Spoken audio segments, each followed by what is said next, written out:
శ్రీ విష్ణు రూపాయ నమ శివాయ. శ్రీ విద్య ప్రేక్షకులకి ఈరోజు స్వాగతం.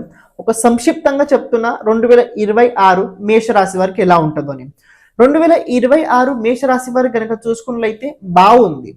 కేవలం 2 విషయాల్లో కొద్దిగా ఇబ్బంది కనబడుతుంది, మిగతా అన్ని విషయాలు అయితే బాగానే ఉండబోతుంది. ఇయర్ ఎండింగ్ కి అప్పుడు కొద్దిగా చిన్న చిన్న సమస్యలు వస్తాయి తప్ప ఇది స్టార్టింగ్ నుంచి మధ్యం వరకు అయితే మీకు పర్వాలేదు, బాగానే ఉంటది. ఏలాంటి శని ప్రభావం నడుస్తుంది మీ అందరికీ తెలిసిన విషయమే. కొద్దిగా హడావిడి ఎక్కువ ఉంటుంది, ఒక్కో చోటు సరిగ్గా నిలవలేకపోతుంటారు. చేస్తున్న ప్రతి పని లోపల డౌట్స్ ఎక్కువ అవుతుంటాయి, చేస్తున్న ప్రతి పని లోపల మిస్టేక్స్ అవుతుంటాయి.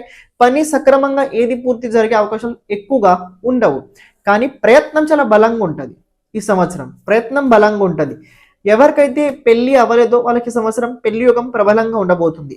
రెండోది ఏంటంటే, ఎవరికైతే ముందు నుంచి హై లెవెల్లో ఎడ్యుకేషన్ చదువుకొని ఒక మంచి జాబ్ గవర్నమెంట్ సాధించాలని అనుకుంటున్నారో వాళ్ళకి సంవత్సరం గవర్నమెంట్ జాబ్ యోగం కనపడుతుంది. థర్డ్ పాయింట్ ఏంటంటే, ఎవరైతే ప్రత్యేకంగా ఒక సర్టిఫికేట్ కోసం ప్రయత్నిస్తున్నారు, అంటే ఒక డిగ్రీ, స్పెషల్ డిగ్రీ, పిహెచ్డి కావచ్చు, హై లెవెల్ లోపల ఎవరైతే ప్రయత్నిస్తున్నారో వాళ్ళకి సంవత్సరం యోగం ఉంది. సంతాన యోగం ఈ సంవత్సరం ఉంది, కానీ అది జాతకంలో చూసి మీరు తెలుసుకోండి. ఎందుకంటే సంతాన యోగం ఉన్నా కూడా కొన్ని చిన్న చిన్న పాయింట్స్ కూడా ఇక్కడ మిస్టేక్స్ కనపడుతున్నాయి. ఎందుకంటే కేతు పంచమ స్థానంలో ఉన్నాడు కదా, కొన్ని విషయాల్లో అది ఇగ్నోర్ అయ్యే అవకాశాలు కూడా ఉంటాయి. ఇంకో విషయం తెలుసుకోండి, ఈ సంవత్సరం గృహయోగం ఉంది మేషరాశి వారికి. గృహయోగం ఈ సంవత్సరం మేషరాశి వారికి ఉంది. అలాగే ఈ సంవత్సరం మేషరాశి వారికి ఏంటంటే, ఎవరైతే ఆస్ట్రాలజర్స్ ఉన్నారో, ఎవరైతే అడ్వకేట్స్ ఉన్నారో, ఎవరైతే ఫైనాన్సర్స్ ఉన్నారో వాళ్ళు కొద్దిగా కొన్ని విషయాల్లో జాగ్రత్తగా ఎవరికి మాట ఇవ్వకండి. ఈ సంవత్సరం మీరు జాగ్రత్తగా వహించుకోవాల్సిన కేవలం 2 విషయాలు. ఒకటి, ఆరోగ్యం చాలా జాగ్రత్తగా.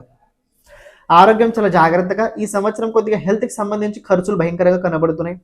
రెండోది ఏంటంటే, ఈ సంవత్సరం మీరు ప్రత్యేకంగా ఏదైనా అప్పు కనుక చేస్తున్నట్లయితే ఇతపూర్వం, అది దేనికోసమైతే మీరు అప్పు చేస్తారో దానికోసమే వినియోగించండి ఆ డబ్బు తప్ప మిగతా కార్యాల గురించి దానికి అసలు ఉపయోగించకండి. లేకపోయినట్లయితే తర్వాత మీరు చాలా ఇబ్బందులు వస్తారు. అలాగే కెరియర్ గురించి, జాబ్ గురించి కనుక చూసుకున్నట్లయితే ఈ సంవత్సరం జాబ్కి మంచి స్థితి కనపడుతుంది. ఎక్స్ట్రా కమిషన్కి సంబంధించి లేకపోతే ఎక్స్ట్రా ఒక జాబ్ చేస్తూ ఇంకో జాబ్ చేసే అవకాశాలు కూడా ఈ సంవత్సరం ఉండబోతున్నాయి. కానీ అంత బాగా కళ్ళ ముందు కనపడుతుందని తప్పుడు నిర్ణయాలు అస్సలు తీసుకోకండి.